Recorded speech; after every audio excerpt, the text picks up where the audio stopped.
the board here, and we talked about this type of reaction before, where we compared the primary here with the tertiary. But now we got the tertiary. We got tert-butyl bromide with sodium acetate. We looked at sodium acetate before. That is a charged nucleophile. The solvent in this case is acetic acid itself, and it gives a very good yield for the tert-butyl acetate ester. And the rate here is the different thing, okay? Before, with primary and secondary with this nucleophile, we had a bimolecular reaction, okay, with two components present in the rate expression. But now we just have the concentration of the substrate, the tert-butyl bromide. It's independent, you see, of the sodium acetate. In fact, here's the other thing. You can leave out the sodium acetate and just do this reaction in acetic acid itself, a neutral nucleophile, right?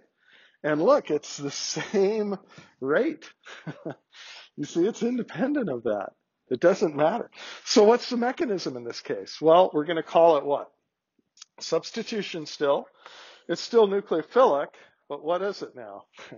It's unimolecular. And it's a hallmark of tertiary and secondary. Secondary is a lot slower. Primary, no reaction with a neutral nucleophile, okay? We're going to see why here from the mechanism, right?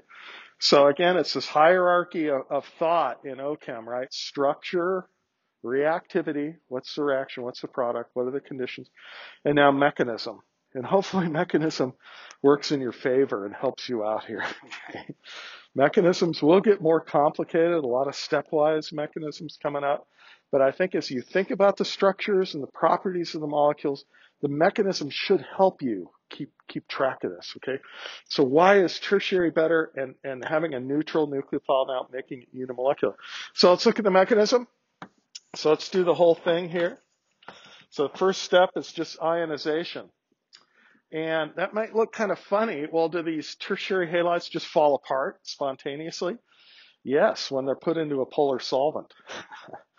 Okay, that polar solvent is nucleophilic enough, it's neutral, whatever. They will fall apart on their own. But if it's in neat form, it's in pure form, you can put that in a bottle, it's stable. Aldrich sells a bunch of these tertiary halides, they're okay.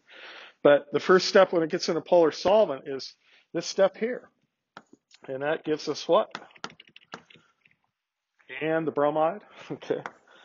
So yeah, why did it ionize that way? And notice how I drew my arrow, right? It's a double-headed arrow, the movement of two electrons, right? And if we pull these electrons out of this bond, what do we get? We get a carbocation.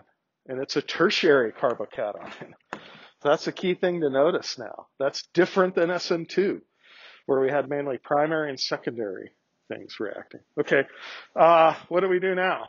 Well, how about the next step? Let's just take our acetate. In this case, if we have acetate, or we can just take the neutral acetic acid. We'll have to show you that step too. So here would just be the attack there. But look, that goes directly to the product, doesn't it? Okay, there it is. Okay. But notice it is a two-step reaction. We have the initial ionization, and the key here is it's a more substituted halide. So this tertiary carbocation is stable enough on its own in a polar solvent, okay? And we have a polar protic solvent here. We've mentioned solvents a little bit. And then the nucleophile, in this case, it is charged. There is some acetate in there. But this is a very fast step, okay? This is our slow step right here. And that's why we see the kinetics associated with that, right? The rate only depends on the ionization of that. Let's do the thing with acetic acid. So if we have acetic acid as our nucleophile, okay, what are we going to do here? Well, we got lone pairs here, here, and here. There's a couple things we could do. Let's bring these electrons down and use that to attack there. And what are we going to get? We're going to get the intermediate that'll look like this. And what's that? That's just the protonated form of this, right? So how can we lose a proton off there? Well, we can have more acetic acid.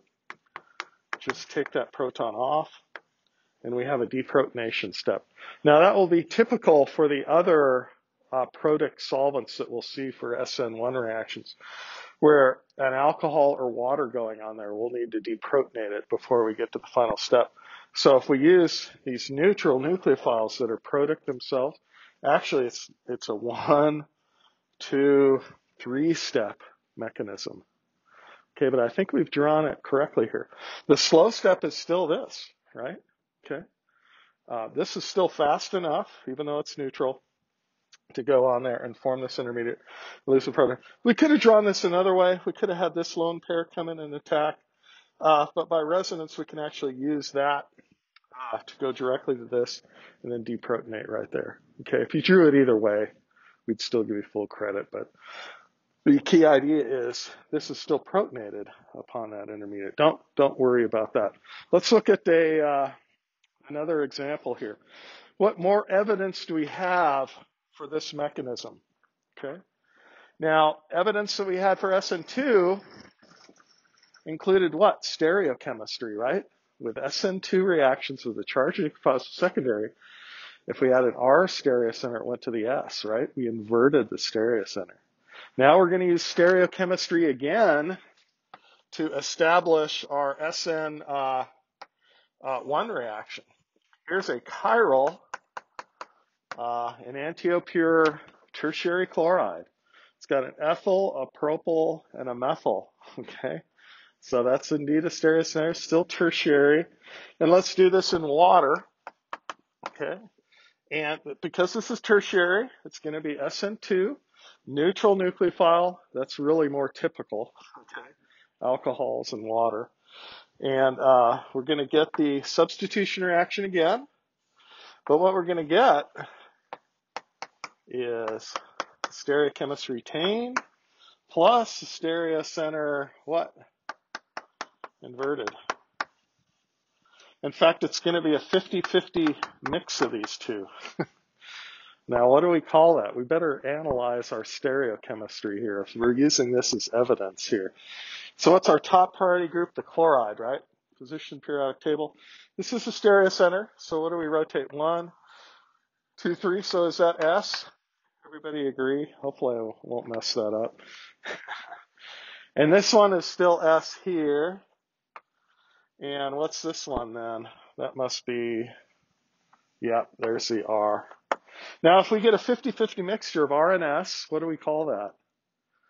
Starts with an R, remember? Racemic, yeah. So we go to a racemic product. If we take the optical rotation here, we get 0. It's optically inactive now. Whereas our pure S had an optical rotation. Let's see, it was plus 34. Okay. In fact, you can run this reaction in a polarimeter and put it in water and shine the plane polarized light through it, and you can watch this optic rotation just go whoo, right down to what? 0. And that tracks the rate of the reaction. Exactly. Okay. So something's obviously happening here that's different than the SN2 reaction, right? Where we cleanly inverted that stereocenter. We went from an enantiopure R or S to the corresponding S or R, right? And those are both optically active, the starting material and the product. In this case, the product is optically inactive. If that stereocenter, the one we're talking about, is the reaction that winds up being inverted there. So, yeah. So how does this work? Let's look at this. So if we do the mechanism here, what are we going to get to? We're going to get to this. Okay. Now we need to talk about hybridization and why we go to the racemic product, right? This is the carbocation. So the structure of the carbocation becomes important, right? And it is a tertiary carbocation. Notice it's got 3 groups on it. We should say something about the stability of carbocations here. Tertiary is more stable than secondary, much, much more stable than primary, okay? We'll have to examine the structure a little bit. You see, once you get to here, what's the hybridization? Maybe that's the first thing to look at. Our starting material, this carbon right here, is what hybridization? It's got 4 groups on it, so what is it? It's sp what? sp3. Now, how many groups do we have on the carbon where we got the carbocation, sp2, right? And what does sp2 mean? It means we still have an empty p atomic orbital. In fact, let's look at that maybe with a little three-dimensionality to it. We'd have this, right?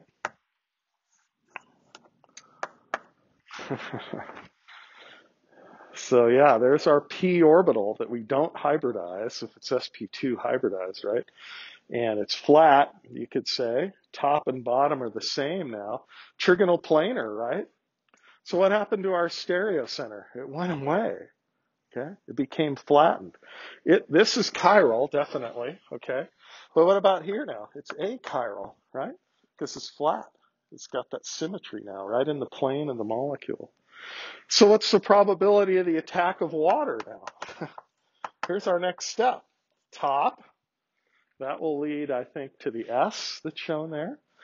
But with equal probability, what? We also have the attack from below now, because we have a different intermediate now, right? So that would give the R. By the way, let's finish the mechanism here. So we'd get either one will look like that. And you can, put in that stereochemistry if you'd like. Doesn't matter. It's coming from the top of the bottom. It's given both the S and the R. But after the attack of water, it's going to be this. Remember, that's called a hydronium ion. It's kind of like protonated water. It has a pK of -2. It's a very strong acid, so anything can actually take that off. So you're in water, large excess of water. It is the solvent, after all. Sometimes these are called solvolysis reactions.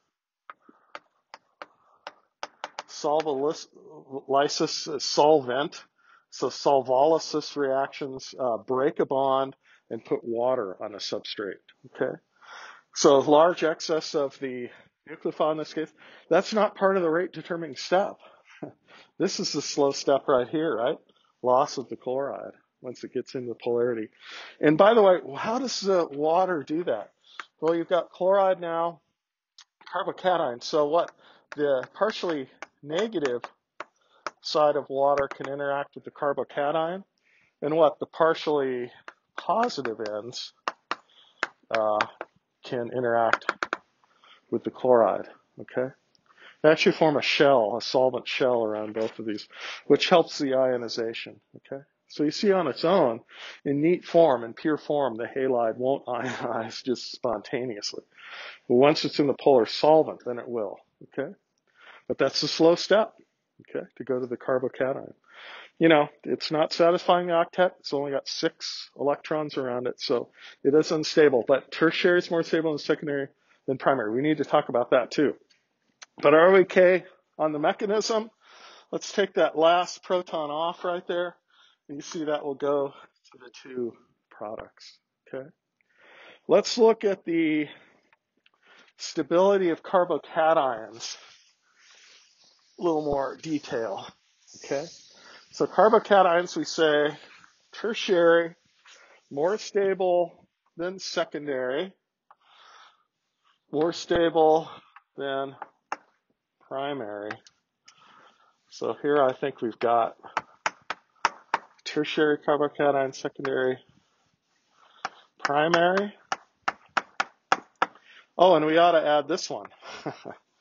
The least stable one is this. That's what a methyl carbocation, right? It just has the 3 hydrogens. So what's the difference here when we have a tertiary carbocation? Why does the SN1 reaction work? Well, the carbocation intermediate is relatively stable, at least in a polar solution. And what is it about this? Okay, there's a couple factors we can look at. One, induction. What do we have here? If we've got alkyls here, these are what? sp3 hybridized. And the carbocation, we already said it, is sp2 hybridized. Which one is more electron releasing? Which one's holding its electrons less tight? Well, it's the one with the lower S character. So inductively, these are actually releasing electrons. And the more you have, the more stable this carbocation is. We call that an inductive effect through the sigma bond framework. 2 is kind of a weird thing. hyperconjugation. Question mark. What do we mean by that? Well, it's kind of a secondary orbital effect, okay? The theory is more recent, but it's well established now. And what it involves is a sigma to pi temporary donation. And let's see, if you have tertiary carbocations, do you have more sigma bonds adjacent? Yeah, and they have to be planar here. Here's one right here. Here's another here. Here's another here. In fact, if this is tert-butyl cation, you've got, what, 3 methyls here? So you've got a potential of 9 carbon-hydrogen bonds that have sigma bonds that have electrons in them. And there's your hyperconjugation effect, right? You can have a lot of these secondary interactions. That'll help stabilize, what, a tertiary carbocation if you have more of that. It's not just carbon-hydrogen bonds. It's also carbon-carbon bonds. In fact, any sigma bond will do, can help you out there. There's another factor that can help stabilize carbocations, and we'll see this a little later. I'll do some examples with resonance. If you have an oxygen with a lone pair or a nitrogen with a lone pair, that can stabilize a carbocation as well, okay? In fact, even primary ones, okay? We'll compare some rates there, but resonance, hyperconjugation, and inductive effect. So you see you've got a couple here, right? That's secondary. That can still go under SN1 conditions, but it's slower because it's less stable, the carbocation. And then primary, okay? Primary here, no reaction under SN1 conditions. Why? You just have the one carbon here, and this primary carbocation is very exposed, okay? These hydrogens here cannot do the hyperconjugation or the inductive donation, right? They're more electropositive than carbon. So you don't get stable, you get just a little bit here. It's really an additive effect if you have multiple sigma bonds nearby. And then this is the least stable one. In fact, methyl carbocation's never been observed in solution. It's only been observed in the gas phase. But actually, tertiary ones can be made. Let me show you the one here that a chemist at USC, George Olah, won the Nobel Prize for hydrocarbon chemistry, and he established the identity of many carbocations. He used a super strong Lewis acid. This is antimony pentafluoride with tert-butyl fluoride. And this here is very acidic, so there's an empty orbital there. Forms the octahedral hexafluoro and timonate anion. And what it forms is the stable tert-butyl carbocation. And that is actually stable enough at low temperatures to study it. In fact, he has some crystal structures of some of these carbocation intermediates, and that violates the octet rule. These aren't stable. You can't put these kind of things in the bottle normally. You can't order this from Aldrich. It's an unstable intermediate. We'll see the reaction diagram in a second. But this Olah reaction here actually shows that, yeah, you can make these. And guess what? On the side here, in the crystal structure, you can see the hyperconjugation, where at any given time, 3 of these are lined up perfectly coplanar, donating in to stabilize the carbocation. So anyway, some evidence there. So it's the stereochemistry and the stability of the carbocation. Let's look at some other examples.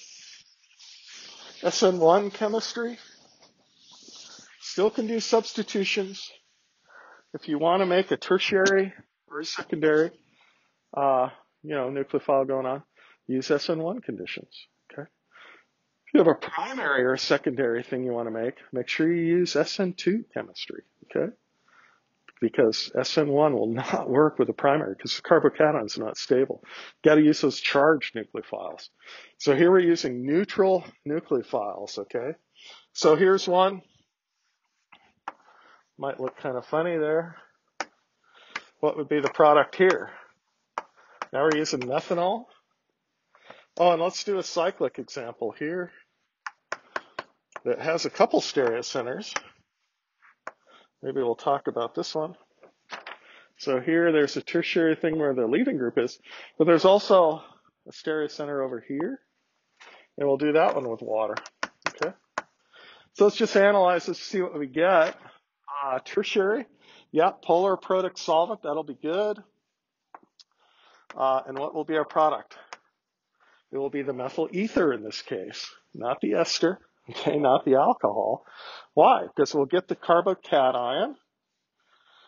So a little bit on the mechanism here, and then what will occur? We'll attack the carbocation, and then we'll get an intermediate that'll look like what? Look like this. We also call that a hydronium ion. It has a +1 formal charge on that oxygen. And then how do we get to the neutral product? Well, we have a lot of methanol in there. So you just use another methanol. In fact, when we do these solvolysis reactions, the neutral nucleophile is often just the solvent. Okay. So it's there in excess. So you can use another equivalent to here. And yeah, the solution does get acidic. Protonated methanol is a byproduct. When we work it up, the neutral ether, though, is isolated by distillation or whatever. But yeah, that would be our product there. We don't need to worry about a stereocenter. This is achiral, right? So yeah, doesn't matter top or bottom here. Same thing, right? How about this one though? Let's see. And with water, maybe let's do the mechanism and see how that might help us out. Would that be our first step? Okay, this is a stereocenter, but it's not anymore, right? It's flat.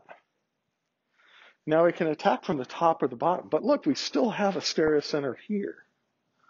So overall, the chirality of our product's a little bit different. Before we got what? A mixture of enantiomers, right?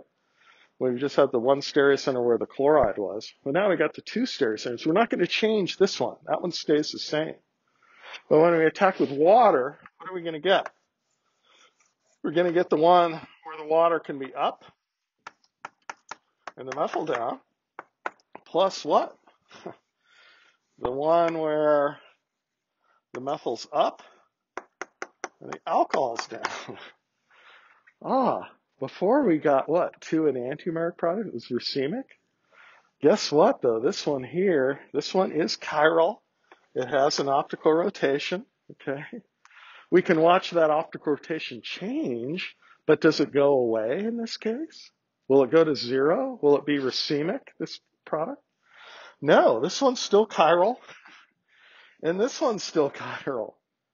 In fact, what's the relationship between these two compounds? Not enantiomers. What are they? Diastereomers. Very good. So you kind of have to be careful there analyzing stuff. I don't remember what the optic rotations are of these, but it's not 0, either one. So this will change to a different number. Maybe we'll just say optic rotation equals X here, and maybe optical rotation equals Y here. Okay. But you should see both of these are still what? Chiral. Okay. But looking at the stereocenter, we scrambled that, right? We got top or bottom going on there. Now, some students always ask, well, isn't it easier to attack from the bottom away from this methyl group? And yeah, you may not get a 50-50 mixture here. It may be 60-40 or something. But I'm not having you, memorize a bunch of rules there. Just recognize the identity of these and how it relates to the stereochemistry. That's more of an advanced topic. We'd have to analyze the conformation of this and see which approach would be sterically less hindered. And that's probably the major one, but yeah, don't worry about it. Is that okay? We'll try to keep it simple, but I think the principles carry over here to analyze a trickier problem there. All right, let's go back up to the overheads here, Colin, and see what we need to review here real quick. Yeah, that's on. Okay, so here's our different mechanism. SN1 now, ionization. Here's our carbocation intermediate. Here's the transition state where the bond is starting to break, right? Partial negative, partial positive charge being developed at this high point here. And here's our stable, well, relatively unstable, but stable enough intermediate. I showed you George Olaw was able to isolate these carbocations, okay? So they're not a transition state, they're an intermediate, and a stepwise mechanism now, right? And then what? Then we have acetate, acetic acid going on there, and then down to the product. What do you notice overall? Is this an exothermic reaction or endothermic? Exothermic, why? Because the energy of the products, the sum of the bonds, and the entropy, although we're in solution, so entropy doesn't really matter, mainly delta H, okay? So we're exchanging a carbon-bromine bond for a carbon-oxygen bond. And if you look at the bond association energies, that is favorable, okay? We did some comparisons there. We won't do it for every reaction, but you can kind of get a feel for why this reaction works, right? We're going to a more stable bond. But how do we get there? So what is the slow step? What's the rate limiting step? Because this is a multi-step thing. It's getting more complicated. Which step is slower? EA1 here for activation energy 1 or activation energy 2? Which one's slower? 1. Why? Because it's much higher, right? So it's kind of an inverse relationship. The highest barrier is the slowest step. This barrier is a lot lower here, so it's kind of like mountain climbing, right? The highest pass or the highest peak is going to take you the longest and be the most painful. A more gentle slope or going up just a little bit, you'll be able to get there faster, right? So related to that. And so here's our slow step, and it only involves the substrate, so it is unimolecular. This is a fast step involving the nucleophile, but it's not borne out in the rate expression, okay? So I think that's okay. There are questions on that, though. You should be able to point out, different positions there. Here's the graphic from your book talking about carbocation stability, increasing substitution. The arrows, here's the inductive effect, more alkyl groups on the carbocation, more electron releasing. You can kind of see the hyperconjugation effect here as well. You've got multiple sigma bonds nearby, coplanar with the empty p orbital, you can get more stability. And look, it's just bigger. You're able to diffuse that positive charge over a bigger structure. That's another aspect of the stability. The methyl carbocation, see, it's all blue. That's the positive or the lack of charge. And look, it's such a small molecule, it can't bear that plus charge very well. We can't make those in solution. Okay. By the way, primary carbocation, it's not going to happen. Okay. So no reaction under SN1 conditions with primary. Secondary is slower, and the super fast ones are tertiary. By the way, any other factors, resonance that affect that can help that out. Now this is a so-called Hammond postulate. It sounds kind of tricky, and the wording in the book can be kind of tricky, but anything that affects the stability of this intermediate will affect the height of this transition state leading to it. So there is a connection between kinetics and thermodynamics. I mentioned that. They're not always mutually exclusive. So if you have a more stable, you see, tertiary carbocation, that character is borne out in the transition state leading to it. This is an endothermic step. So the higher thing in energy, closer to the transition state, is the intermediate. So that has more character there in the transition state. The starting material is way down here. It's much lower in energy. Its character is not borne out in the transition state. It's the character electronically of the intermediate, because that's closer to it. If we have an exothermic step, actually, the character of the starting material would be more in line with what the transition state is. But endothermic, and that's what we're talking about here for the ionization. By the Hammond's postulate, if it's less stable here, that will be a higher barrier. If this was primary, if we had a primary one here, it would be another 10 or so kcals per mole higher in energy, and that barrier would be correspondingly much higher. Okay, and so that rate would be super slow.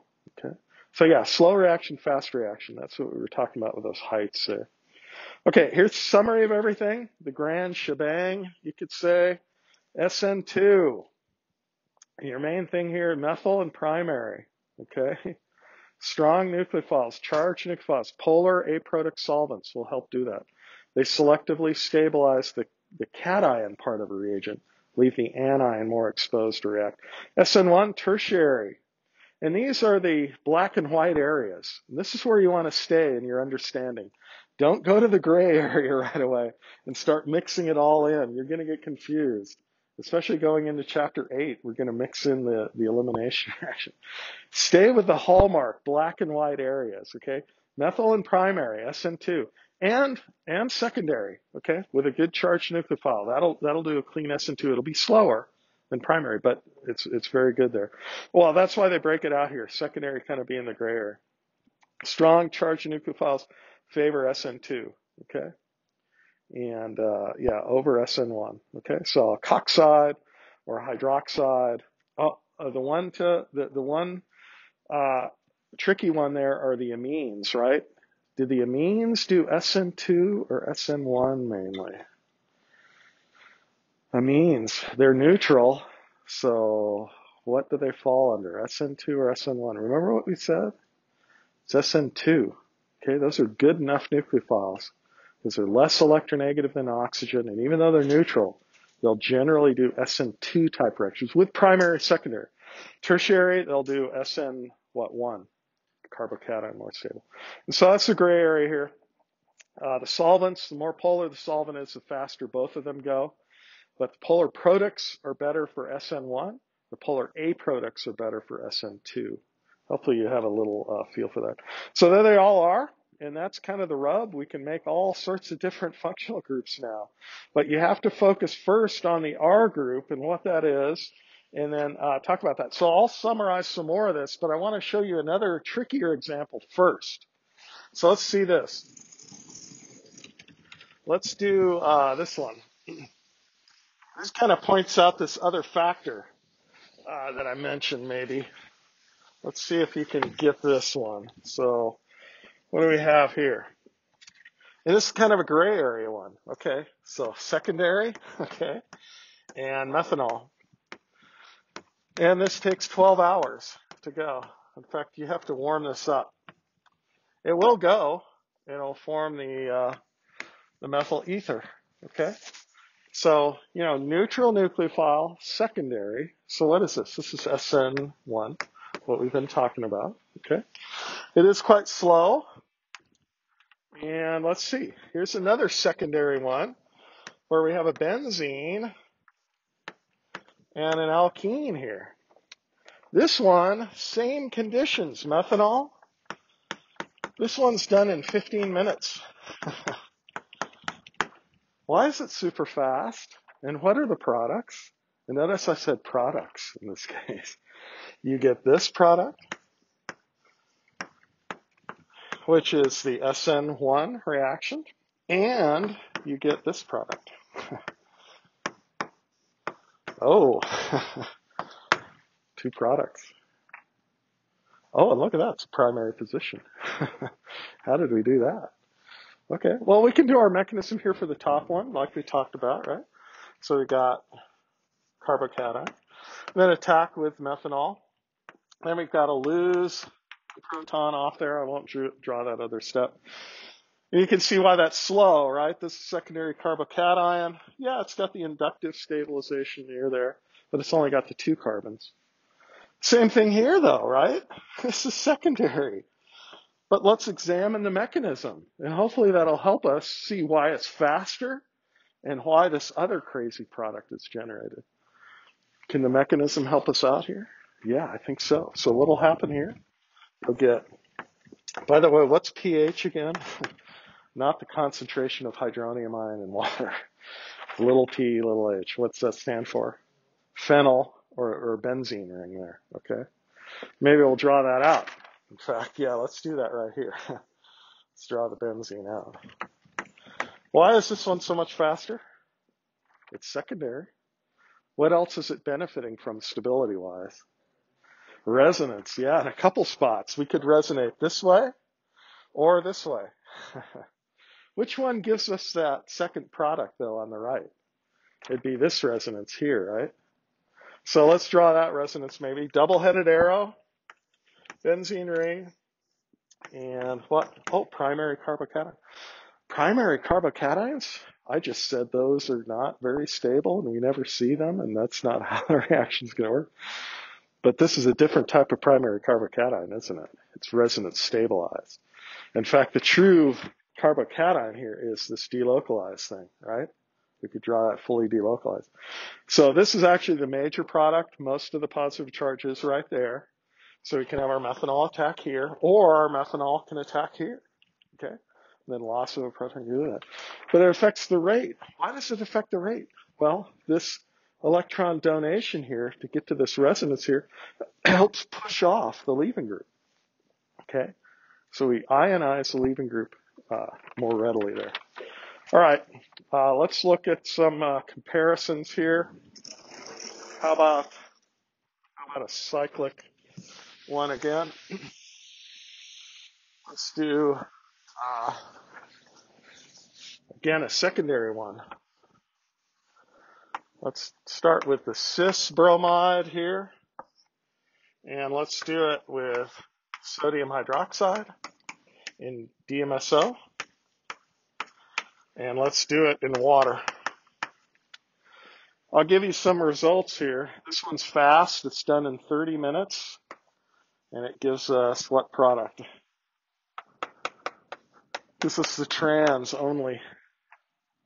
So what type of reaction is that? SN2. Why do you say SN2? It's secondary. It's kind of this gray area. Yeah, it's got a charged nucleophile, right? It's got hydroxide. It's got excess electron density on it. When it collides with this molecule, it's going to want to affect a bimolecular reaction, okay? So it's going to attack from below here and kick off our leaving group. And it's in DMSO, which is helping to solvate the sodium cation and leave the hydroxide more exposed. It increases the nucleophilicity of that, being the polar A product. We just put it in water. It will go. It takes 10 hours.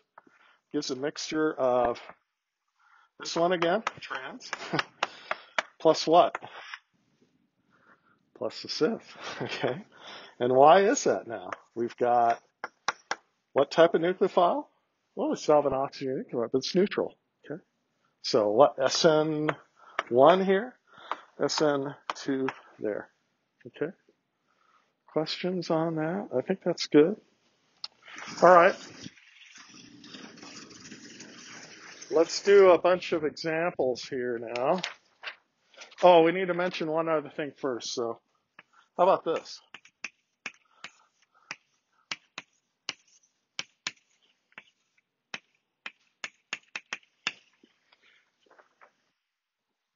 What type of a leaving group is this? It's sp2. It's vinyl. If you put this in sodium azide solution or in water, what do you get? Guess what? No reaction. Same thing there. Why?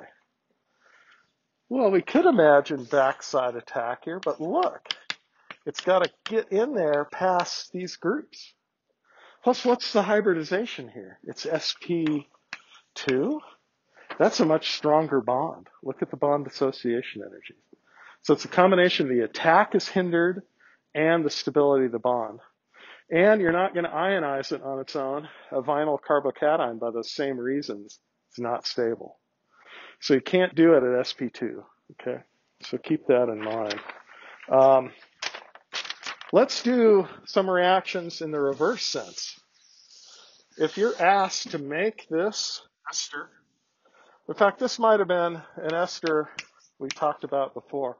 I don't think it's the banana ester, although I'm sure this one has a pleasant smell. What if your boss says, I need 3 kilos of that by next week? How are you going to make it? And so this is kind of a synthesis now problem, now that we know some reactions. And this is called a retrosynthetic arrow here, retrosyn. And this lets us plan reactions. Well, what we need to identify is what bond is strategic. What reactions do we know that might help us make this ester? Okay. So we'll learn how to make acyl bonds later. We'll even learn how to make bonds here. But these bonds out here would not be strategic, although there are ways to make those. Where's the strategic bond? Right here. So can you apply either SN2 or SN1 reactivity to make that ester? So what would we go back to? And then the forward direction, how do we make it? So we're going to use an SN2 or SN1 reaction. Let's analyze around here. Is this a primary or secondary or tertiary position? Primary. So what type of reaction are we probably going to use? SN2. Okay.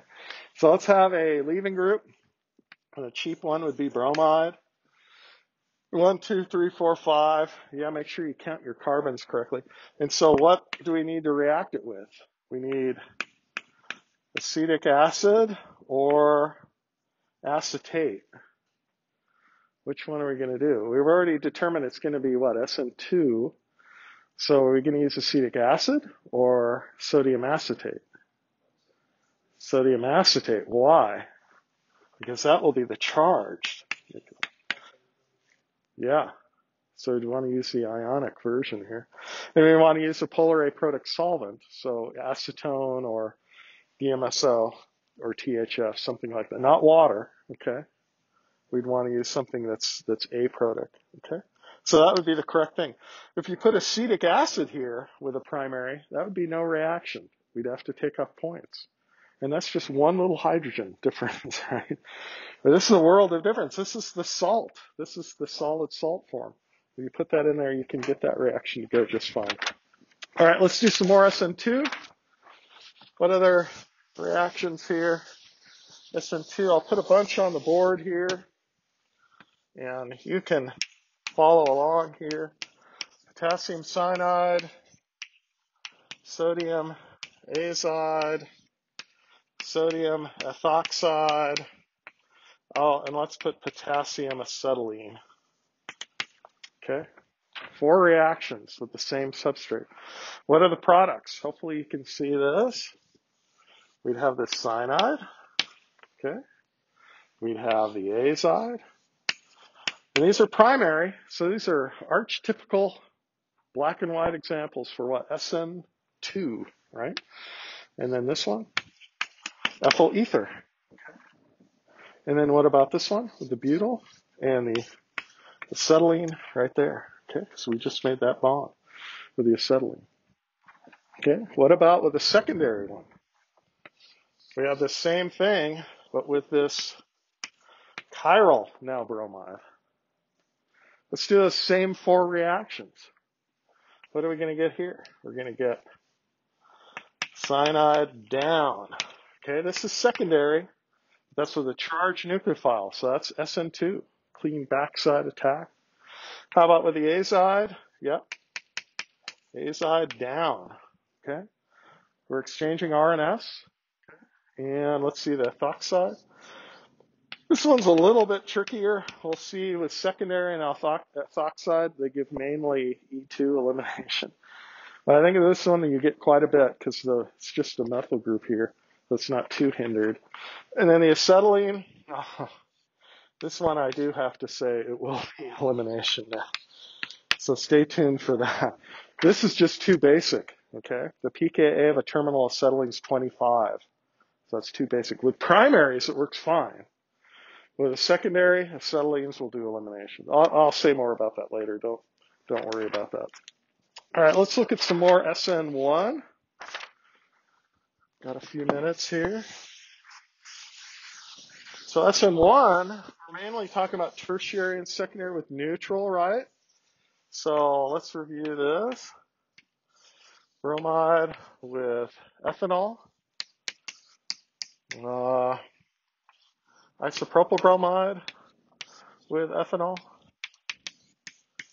How about cyclic one, chloride with acetic acid? How about a chiral secondary that has benzylic resonance stabilization? So there's a nice collection mixing in tertiary and secondary. Notice I didn't have any primary. Well, let's do one primary. Let's have the propyl bromide here with water. What's the result of that going to be? Okay. So what would this one be? The tert-butyl would be the tert-butyl ethyl ether. Okay, got that one. How about acetic acid, the tertiary one? It'll be the acetate ester. Yeah, and acetic acid, make sure you know that's that acetyl thing with the methyl and then the carbonyl. So yeah, that's a way to abbreviate acetic acid. So you get that ester. What about this one here? Now this one, how about the relative rates? These would both be fast. What about this one now? Very slow. In fact, I have it 18 hours, but it does go, and it forms that. Okay, why? It's a secondary carbocation now. It's still the ethyl ether. That's okay. What about this one? We've got, what, the R or the S here? That is the stereocenter, right? We've got the benzene next door. So we do have benzene resonance here. Even though it's secondary, this one's very fast.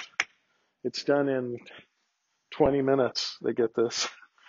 And what do they get? They get this. They get out the DL or the plus minus version here. That's just one stereocenter, so those are just two enantiomers. We start with which enantiomer here? I think that's that S. Remember, the DL stands for the dextrorotatory, levorotatory one, but they're 50-50 plus minus. So the optic rotation here will go to 0. Okay. And you see why it's faster. If you ionize here, you have a benzyl carbocation where the resonance from the benzene can help you out there. What about this one? Primary. Guess what? No reaction. It'll eventually do an E1 elimination. Mainly, okay? But forming primary alcohol via SN1, no way. If you want this alcohol, what would you react here? Not water, you'd react it with what? Sodium hydroxide. You do the charged one. Why? Because that can really bring it on, right? With a primary, the attack here is not hindered, but the stability of the carbocation is so low that you don't do the SN1. Okay. One more. How about this one? Let's compare the rates of these two.